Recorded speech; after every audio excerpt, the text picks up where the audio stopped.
Jesu Kristu uyinkosi. Bazalwane, ngiyanibingelela egameni lenkosi yethu Jesu Kristu. Ngiyacela sikhuleke. Baba, egameni lenkosi yethu uJesu Kristu, uNkulunkulu ophezu konke, Nkosi yamakhosi, umdali wezulu nomhlaba, Alpha and Omega. Ngaphandle kwakho akuvelanga lutho. Siyabonga Nkosi, siyathobeka nokuba sikwazi ukusondela kungenxa Nkosi yokudabuka kwesihenqo esadabuka Nkosi indodana yakho ifele izono zethu. Siyabonga Baba wethu ongcwele, sibonga umusa, sibonga uthando, sibonga ukunakekelwa, sibonga ukuluswa, sibonga ukuholwa egameni lenkosi yethu Jesu Kristu. Sibabaza ubukhulu nobukhosi bakho, sibabaza ubuhle bempilo sipha yona usuku nosuku. Udumo lungolwakho, nezibongo zikufanele. Akekho omunye esingamlinganisa simfanise nawe. Akekho nobe singamdumisa, akekho nobe singaguqa phambi kwakhe naphambi kwesihlalo sakhe ngaphandle kwakho. Siyabonga Baba wethu ongcwele, sizofunda izwi lakho okhuluma ngalo. Ukhanyise inhlizweni zethu, uxoshe ubumnyama bonke ngegama lenkosi yethu Jesu Kristu ophilayo. uJesu Kristu inkosi. Amen. Phinde ngimbingelele bazalwane egameni lenkosi yethu Jesu. Ninganaki mangabe ngigqirha, hayi khona iminyaka phela ihambile. Simbonga uNkulunkulu ngosuku nosuku asipha lona. Simbabaza, isho njalo umhlabeleli, simbabaza owangihlenga, lalelani iculo lami. Sizofunda-ke bazalwane incwadi yamakhosi okuqala. Sifunde uverse 20 or chapter 20, sifunde uverse 20 kuya ku-22. Amakhosi okuqala isahluko sika 20 verse 20 to 22. Kufundeka kanjena-ke bangcwele. Ngizongixolela-ke, ngibeka ucingo laphayana, angiwabona ama-earphones ami, kodwa-ke ngiyakholwa kuzozwakala kahle. uJesu Kristu uyinkosi. Asifundeni-ke. Isihloko sale nkonzo ngithanda ukusipha isihloko esithi ukunqoba izimpi zikamoya. Ukunqoba, victory over spiritual battles. Victory over spiritual battles. Ukunqoba izimpi zakamoya. Sifundeni-ke uverse 20. Babulala kwabayilona lowo muntu wakhe.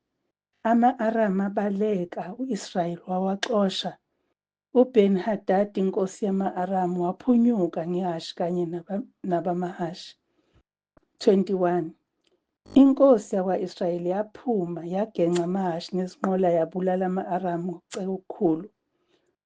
22. Umprofethi wasondela enkosini yakwa-Israyeli wathi kuyo, hamba uziqinise, uqaphele, ubone uyakukwenza, ngokuba emva komnyaka inkosi yama-Aramu iyakwenyuka ukulwa nawe. uJesu Kristu uyinkosi. Nansi-ke indaba bazalwane, ikhuluma la ngempi yakwa-Israyeli. Ngiyayithanda-ke le advice, ngiyayithanda le ndaba ethi babulala kwabayilona lowo umuntu wakhe. Ama-Aramu abaleka, u-Israyeli wawaxosha. Nansi-ke indaba enkulu, ubulala yilona lowo abulala umuntu wakhe. Mhlawumbe le ndaba i-practical, kodwa uma usuyibuyisa spiritually ngokukamoya, vele awukwazi ukuhlambuluka izono zomunye umuntu. Awukwazi ukubulala i-habits noma ngizokubeka ngithini yini habit ngesiZulu, ukubulala izinto ezenziwa ngomunye umuntu, kodwa uyakwazi ukubulala ezenziwa uwena uma usufumana ivangeli. Uyakwazi ukuvuma izono zakho uzishiye wena uqobo. Awukwazi ukuvumela omunye umuntu bese izono ishiwe wena. Cha. Ubulala umuntu wakho, unqoba esakhe isitha kuqala. Bese kuyima ubheke empumelelweni. And masikhuluma ngezimpi zakamoya, thina bazalwane asikwazi ukuyinqobela nakanjani nanini. Kodwa sidinga uNkulunkulu, uBaba, umdali wezulu nomhlaba, osaziyo okuyena owasenza, ukuba siphe amandla okunqoba. Siphiwe-ke igunya lokuwa-accessa, lokuwadonsa lawa mandla kaMoya Oyingcwele okunqoba. Siyezwa noma sifunda ezwini ukuthi impi ikhona, bazalwane. Impi ikhona. Kodwa amandla okunqoba siyawaphiwa. Mhlambe bekufanele ngisho kanjalo isihloko sami. Ngoba ngempela amandla okunqoba siyawaphiwa. Isho njalo izwi elisikhuthazayo ukuthi sifanele ukuba sibe ngabahlomile. Iphuzu lami lokuqala lizokuthi-ke, wena mzalwane, uzunqobe. Kudinga ukuthi uwacele amandla kaNkulunkulu. Kufanele wena uqale uzibone ukuthi nansi impi ingihlasela. Mhlawumbe uyabona ukuthi akusakhulekeki, impi ikuhlasele. Mhlawumbe uyabona uzizwa ungasathandi nokuya enkonzweni. Mhlawumbe uzizwa nje ungasenaso nesikhathi sokufunda izwi. Mhlawumbe uzizwa nje usucasuka mangabe umzalwane ekuquote-ela ivesi bese ucabanga ukuthi uyakudelela noma uyakwehlulela. Impi, qala uyibone kuqala ukuthi impi ngaphambi kokuba u-attack-e omunye umuntu. Bona ukuthi impi imise ngakini. Impi kamoya-ke bazalwane, siyathola ukuthi siyaxwayiswa laphaya kwabase-Efesu, Efesu 6 verse 11 wakhona. Uthi nihlome izikhali zonke. Hlomani izikhali zonke zikaNkulunkulu ukuze nibe namandla okumelana namaqhinga kaSathane. Sengibalile ukuthi ungangakhuleki, ungangafundi izwi, ungangasheri, ungangakhulumi nje ngoJesu, ungangayandisa indaba yokukholwa, ungangayiphili impilo, uyizwele nje uthi kodwa ngisindisiwe, kodwa ububuke kuyizwe, ungahlukene nabahamba ezweni. Angihluleli bazalwane, ngisho njengoba nami ngithunyiwe ukuthi ngisho. So liyasixwayisa-ke leli vesi ukuthi kumele masihlome. Zibhaliwe-ke izikhali zikaNkulunkulu zamaKristu laphaya kwabase-Efesu 6. Siyakwazi ukuthi sifunde konke, sifunde. Kodwa okusalayo, ingqikithi yale ndaba isitshela ukuthi isitha siyabuya. Uma wake wavilapha ukufunda izwi, ngelinye ilanga kuzokunyonyobela futhi. Uma ngabe wake waba nenkinga yokukhuleka, ngelinye ilanga kuzokunyonyobela futhi. Ngoba isitha asiyekile, isitha siyagijima, siyasebenza, sisebenza i-overtime. Ngakho-ke siyazi ukuthi kuzobuye kubuye, kodwa masiqaphele. Isho njalo-ke laphaya incwadi Petro wokuqala, verse 9, verse 9 yini konje? Chapter 5, verse 9. Siqale ku-verse 8. Uverse 8 uthi, qondani nilinde, isitha senu uSathane siyahamba njengebhubesi elibhodlayo, sifune esingamgwinya. Kusho ukuthi isitha siphumule enhlobonhlobo bazalwane. Asicabangi ukuthi singakiyeka ukhonza uNkulunkulu ngokwethembeka ube usuke somewhere la usuke khona. Ingakho kunezwe lithi akekho othi ebeka isandla egejeni bese ephenduka ebheke emuva, ngoba kusho ukuthi indima izoqhubeka. Awuzukuhamba wena kunalokho uzolokhu u-appreciate imuva lakho. So ithi-ke lento ukuze sinqobe, masikhuthazele ey'ntweni kaNkulunkulu, masicele amandla njalo njalo. Bazi ubuthakathaka bakho, ububeke phambi kukaNkulunkulu, ubendlale njengenkosi uHezekiya endlala incwadi phambi kukaNkulunkulu. Nawe thatha le ncwadi akumangalela ngayo uSathane zonke iy'nsuku, ukucula incandweni, isho njalo. Uyithathe uyibeke kuNkulunkulu. uNkulunkulu uzosusa. Kusho ukuthi wena uzothatha i-responsibility ngezenzo zakho. Awuzukusho ukuthi uma uvuma izono ukuthi usibanibani wathi asintshontshe amampentshisi, noma mhlawumbe usibanibani wathi aseqe ekhaya, noma mhlawumbe usibanibani wathi uma ngabe sizodlala ilotho sizowina.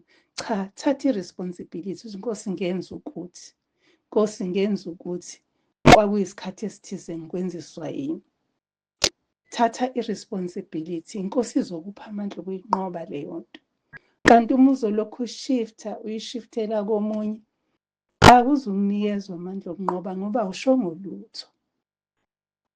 Ithi-ke lento uNkulunkulu uzokunikeza amandla ukuthi ulwe nayo yonke lento impi obhekene nayo emoyeni. Bese-ke futhi uma usunqobile lezi zinto ey'ncane, ngoLwesine oludlule sikhulume ngokuthi uNkulunkulu uyasilungiselela izimpi ezizayo ey'nkulu. uNkulunkulu uyasilungiselela ngokuthi asinqobise lokho okuncane esihlangana nakho, ukuze sizobhekana na-bigger battles zikamoya. uNkulunkulu akalenzi iphutha, uyazi ukuthi kuba nezinto ey'ncane uyikhohlise uthi ngikunqobile lokhu, uze uyikhohlise ukuthi ngibe namandla okukwenza lokhu. Kanti uNkulunkulu uyakupha lawo mandla ukuze akulungiselele ukuthi ulwe izimpi ey'nkulu. Naw uma siqhubeka nale ndaba, kufanele ukuthi uma ngabe sifunda siqhubeka la ko-verse 22, ithi u-22, umprofethi, ngizoyinqamulela le ndaba yami bazalwane, ngoba isho ukubhubhisa. Uma ubhubhisa isitha, ubhubhisa isono empilweni yakho, u-verse 21 is about that. Uma ubhubhisa isitha empilweni yakho, usibhubhisa ngayiphi indlela. Usibhubhisa ngazo zonke iy'ndlela ongasibhubhisa ngazo. Uyavuma isono, usithulule sinjengoba sinjalo. Uyakhuleka, uyafunda izwi elizokuqondisa endleleni. Uyalalela uMoya Oyingcwele ukuthi uthini kuwe. Uyalalelisisa, ngisho emaphusheni ulalelisise, futhi ubone lezi zimpi iy'nqobeka ngisho nasephusheni. So uma ngabe-ke uzwa ukuthi nasi isitho usuphinde usibone ukuthi siqhamuke kanje, mhlawumbe sesoqhamuka ngenye indlela, kodwa iba vigilant, ukwazi ukubona ukuze ukwazi ukulwa direct. Bese-ke u-verse 21 usho nje ukuthi susa yonke into, susa yonke into, hliphiza kwasani ey'cebo lesitha. Ungaciciyeli uthi, hawu, sengikhohlwe ukuthandaza, hhayi sengothandaza ngo-7. Kuthi uma kushaya u-7, adlule u-7, inkosi ibhalile ukuthi uzothandaza ngo-7. Adlule u-7 uthi, hayi angisale sengithandaza manje ngo-8. Mhlawumbe uthi, hayi sengothandaza sengilala. Yiso isitha siveza ikhanda and uyasivumela, you are not fighting, awusalwi. So uma ngabe-ke uNkulunkulu ekuphila amandla okunqoba lezi zinto ey'ncane ney'nkulu uzoyinqoba. Zilungiselele nje wena ume uhlomile leza yikhali ezikwabasefesu, uzobona uzonqoba. Bese-ke futhi uma ngabe usunqobile lokho, zihlelele phela ukuthi impi elandelayo ingahle ibe khona. So qina enkosini nasemandleni ayamakhulu. Uthi kuvesi 22, umprofethi wasondela enkosini yakwa-Israyeli wathi kuyo, hamba uziqinise, uqaphele, ubone oyakukwenza, ngoba emva komnyaka inkosi yama-Aramu iyakwenyuka ukulwa nawe. Njalo nje lento kusho ukuthi ngesikhathi usunqobile kuleyo period ye-peace, kuleso sikhashana nje sokuthula ositholile, qinisa ucela i-protection, ucela ukuvikeleka, ucela amandla kuNkulunkulu okubhekana nesitha. Ngoba kuleso sikhathi usathola ukukhululeka, uzizwa ukuthi ukhululekile, musukulala ubuthongo. Linda uthandaze, linda uqinise emthandazweni, linda uhlome amandla, ubuyise amandla. Uma ngabe kadulwa amandla ayaphela, kodwa uma usuthola isikhathi sokuhlumelelisa amandla akho, wahlumelelise ngoba impi iyamisa ngakithi. Akukuningi-ke namhlanje engifisa ukukusho. Ngifisa ukusho lokho nje ukuthi impi isashisa, lisho icilongo. Impi isashisa, qina uthinqe, ungesabi, uJesu nawe. Yilokho engizokusho-ke namhlanje bazalwane. Ngiyazi ukuthi sibhekene nezimpi ey'nhlobonhlobo ey'mpilweni zethu zokukholwa. Kodwa qina, uJesu unawe. Uma ngabe uzoyendlala incwadi yakho kuNkulunkulu, uNkulunkulu akangabazi. Uthi funani umbuso wami nokulunga kwami kuqala, khona konke konezelwa kimi. Uyazi ukuthi uma ufune yena nje waxhumana naye, konke kuzophumeleza. Ukuthi Nkosi nansi impi, athi nasi isihlangu, athi nansi umcibisholo, akunikeze nasi isigqoko, nazi icathulo, akunike konke. Uphume uhambe uye empini, uyiqhawe elizonqoba, eselinqobile already. Ngiyayithanda le ndaba yale nkosi ethola lesi siyalo sokuthi isitha sizobuya. Ngesinye isikhathi uma sinqoba la ekukholweni sesiy'tshela ukuthi sidlulile la, aseyuphindela. Njengoba inkosi yayiyala umprofethi ukuthi ungabuyi ngaleyo ndlela obuhambe ngayo, futhi ungadli lutho phambili. Kwakuyisixwayiso. Nasezazini, izazi zasempumalanga ziyobona umntwana, kwathiwa ningahambi ngendlela enifike ngayo. So siye siy'tshela ukuthi indlela esifike ngayo asingeke sihlangane nezinto ebesikade sihlangane nazo ekuqaleni. Kodwa leli vesi liyasiqinisa ukuthi asihambe sazi ukuthi singahlangana nezimpi ey'fanayo. Singahlangana nokunye noma kungasafani incimishi, kodwa kuzosigwilizisa, okuzosenza sipaquze. So uNkulunkulu ethembekile uyasipha amandla okunqoba. Ethembekile usuke sazi ukuthi usuzohlangana nani. Lithi izwi lakhe uqonda ngisho imicabango yethu, isekude singakayicabanga ukuyicabanga. Futhi uNkulunkulu emuhle. Uthi laphayana kwabaseFilipi, kwabaseFilipi 2 verse 12 to 13. Kodwa ngithanda ukukhotha u-13, athi ngimfunde, ngiyacabanga ukuthi u-13 impela lo.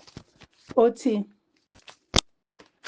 ngokuba nguNkulunkulu osebenza kimi ngokuthanda nokwenza njengentando yakhe. Kusho ukuthi uma ngabe uNkulunkulu esebenza kithi, sizothanda vele nokuthi siyenze intando yakhe.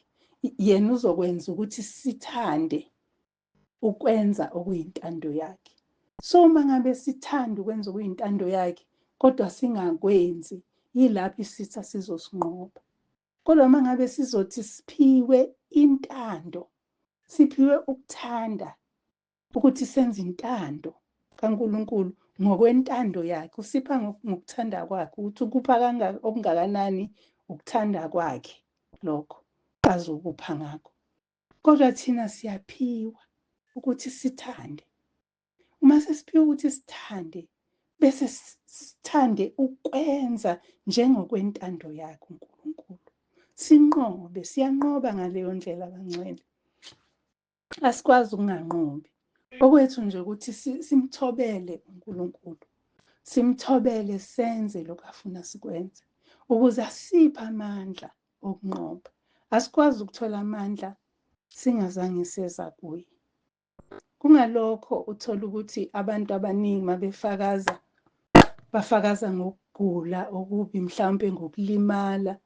Kodwa uyazi ukuthi isikhathi esiningi abajike ICU fathi babona ukukhanya, babona umuntu ogqoke ezimhlophe akhulume nempilo yabo, bese beyaphila. Baphile enyameni, babe nale will yokuthi ngizovuka la ngiphume. Babe nalokhu kulangazelela ukuthi sengiphiwe amandla manje, sengathi ngingavuka ngiphume. Uthola ukuthi abanye basemshinini, uzothi mayephiwa lawo mandla ayihluthule yonke imishini, avuka ahlale ngezinqa. So uNkulunkulu uyasipha amandla, uyasipha nje ngokuthanda kwakhe ukuthi senze intando yakhe. Usipha nje ukuthi sithande nathi ukuyenza intando yakhe, singagqilazeki. Alisigqilazi bazalwane ivangeli. Khona ogqilaza ivangeli, akacela umusa kuNkulunkulu, amuphe ngokuthanda. Amuphe nje ukuthanda ukwenza intando yakhe. Amuphe nje, ngoba siyakudinga. Ithi-ke laphayana kuJakobe, uJakobe 4:7 uthi, ngakho thobelani uNkulunkulu, nimelane noSathane, khona uSathane uyonibalekela. So uma ngabe sithobela uNkulunkulu, akukuningi esidinga ukwenza, ukuthobela uNkulunkulu nje, bese siyamelana-ke noSathane. Ingani sihlomile izikhali kwabaseFesu. Senze njalo nje bazalwane, simelane noSathane, sihlomile izikhali zonke, ukuthi noma ngabe uqhamuka ngasekhanda, ngifakile isigqoko sensindiso. Noma ngabe uqhamuka ngasesifubeni, ngifakile isivikelo sesifuba. Noma ngabe uqhamuka ngaphi-ke ngiphethe isihlangu sikamoya, ngiwuphethe ngisho nomcibisho. Bazalwane, iyasiqinisa le ndaba. Kahle kahle isitshela ukuthi asingarelaxi. Asingathi ngiyasindiswa ngonyaka othize bese uyahlala uthi mina hayi ngisindisiwe. Uthi usindisiwe nje ubesathi ebandleni asikwenzi ukuthi. Ungenakho ukuthi ayi mina angikwenzi ukuthi. Noma ngabe ebandleni kuyenziwa angikwenzi mina. Ngoba ilowo nalowo mele akabulala isitha sakhe. Ilowo nalowo akabulala umuntu wakhe. Uthi kukhona la kuthiwa asiyilandele izitha, siyixoshe izitha zethu. Oh, incwadi kaJoshua, uJoshua chapter 10, verse 19 wakhona. Uthi kepha ningemi nina, xoshani izitha zenu, nibulale ezingasemuva, ningasivumeli ukuba zingene emzini yazo, ngokuba uJehova uNkulunkulu wenu uzinikele esandleni senu.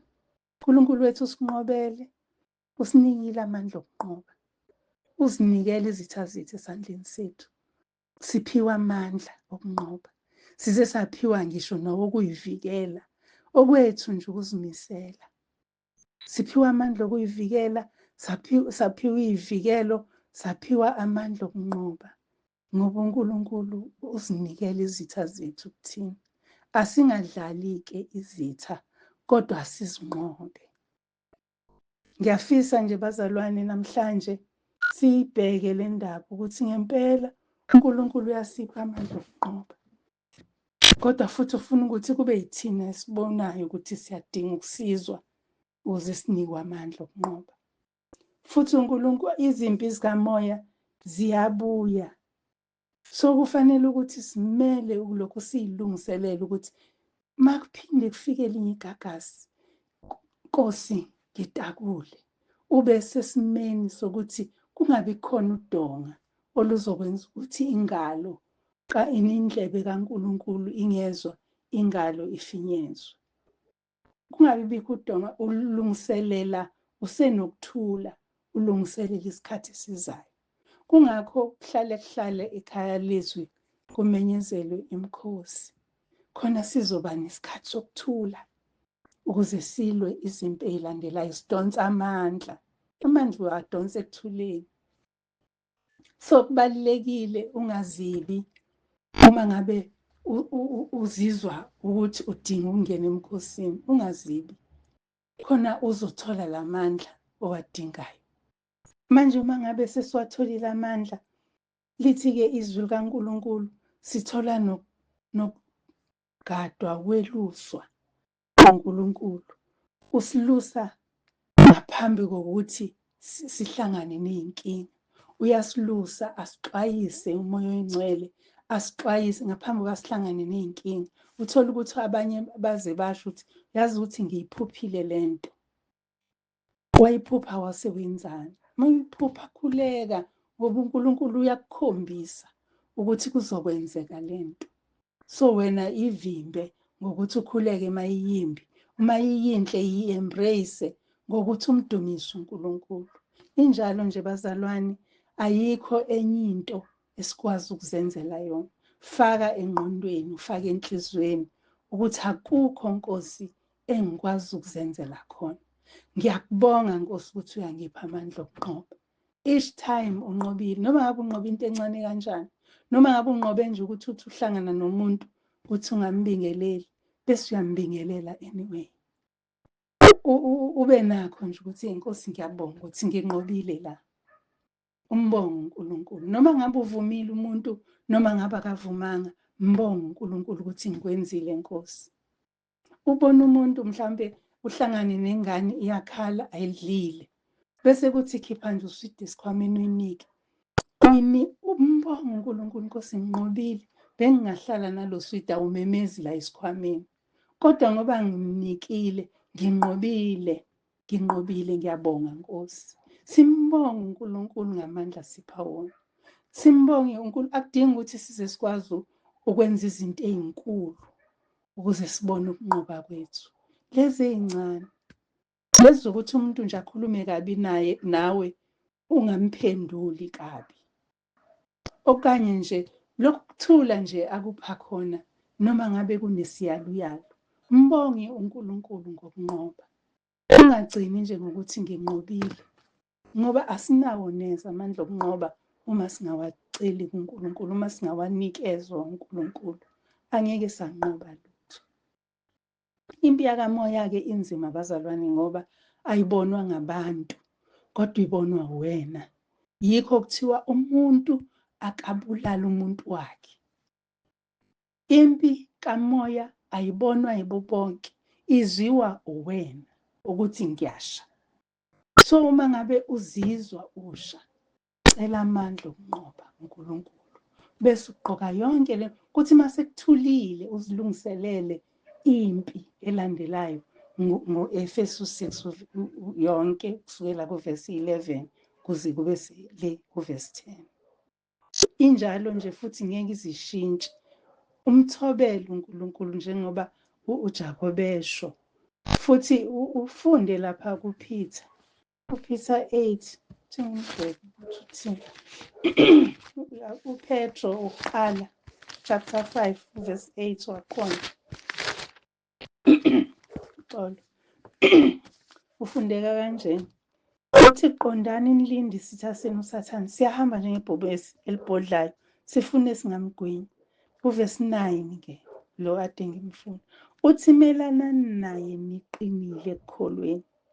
Nazi ukuthi zona lezo zinhlupho zehlela abazalwane benu abasezweni. Xolo. Nazi ukuthi lezo zinhlupho zehlela abazalwane benu abasezweni. Melanani nesitha, melanani noSathane. Yilona lowo abulala umuntu wakhe. uJesu Kristu inkosi asikhuleke. Baba, siyabonga egameni leNkosi yethu uJesu Kristu, siyabonga izwi lakho. Siyabonga Nkosi ukusikhumbuza ukuthi amandla siwathola kuphela kuwena. Siyabonga Nkosi ukuthi usiqondise ekutheni masingahlali sinethezeke sikhohlwe, kodwa masilunge sihlome zonke izikhali, simelane noSathane.